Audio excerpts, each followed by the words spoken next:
নমস্কাৰ, মই আজি এটা এনেকুৱা ধৰণৰ ৰেচিপি লৈ আহিছোঁ যিটো নেকি এবাৰ খালে আকৌ ছেকেণ্ড টাইম খাবলৈ আপোনাৰ মন যাব। ৰেচিপিটোৰ বাবে লাগিব মাথো ভাত।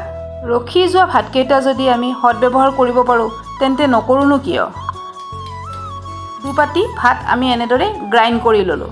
সুন্দৰকৈ গ্ৰাইণ্ড হোৱাৰ পিছত আমি এটা বাউলত ট্ৰান্সফাৰ কৰি ল'লোঁ। পিঁয়াজ, জলকীয়া সৰু সৰুকৈ কাটি লৈছিলোঁ সেইখিনিও ঢালি দিলোঁ।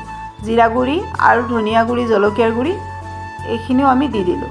ইয়াত বিশেষ তেনেকুৱা মছলা নালাগে, নিমখ হালধিও দি দিলোঁ আৰু ধনিয়া পাত যদি থাকিলেহেঁতেন দিব পাৰিলোঁহেঁতেন, কিন্তু নাছিলে বাবে দিয়া নহ'ল।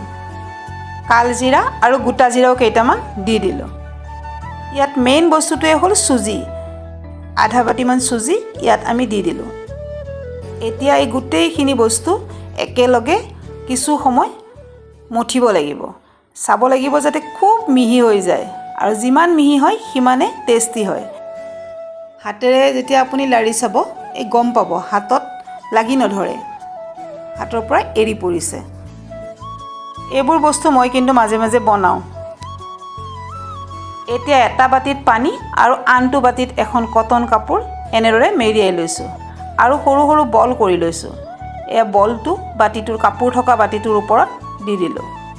চাওকচোন, এনেদৰে দি লাহে লাহে ঘূৰাই দিছোঁ আৰু হাতখনত কিন্তু মই অকণমান ৰিফাইন সানি লৈছোঁ যাতে হাতখনত অকণো লাগি নধৰে।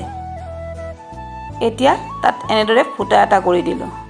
মাজে মাজে এই কাপোৰখনত অকণ অকণ বাতিটোৰ পৰা পানী ছটিয়াই দি থাকিব, তেতিয়া একেবাৰে লাগি নধৰে।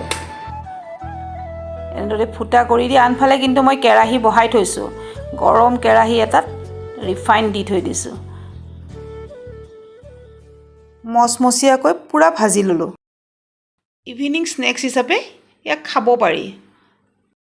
মই আটাইকেইটা এনেদৰে বইল কৰি ল'লোঁ আৰু আটাইকেইটাই মই এনেকৈ ফ্ৰাই কৰি ল'লোঁ। খুব হেল্ডি হয়। আজি মোৰ এই ভিডিঅ'টো চাই আপোনালোকৰ কেনেকুৱা লাগিল, আৰু এই ৰেচিপিটো আপোনালোকে ট্ৰাই কৰি চাব। যদি ভাল লাগে তেন্তে মোক এবাৰ কমেণ্ট কৰি জনাবচোন। আজিৰ ভিডিঅ'টো ইমানেই। যদি ভাল পালে তেন্তে লাইক কৰিব আৰু মোৰ পেজটো ফ'ল' কৰি দিব। Thank you, bye by.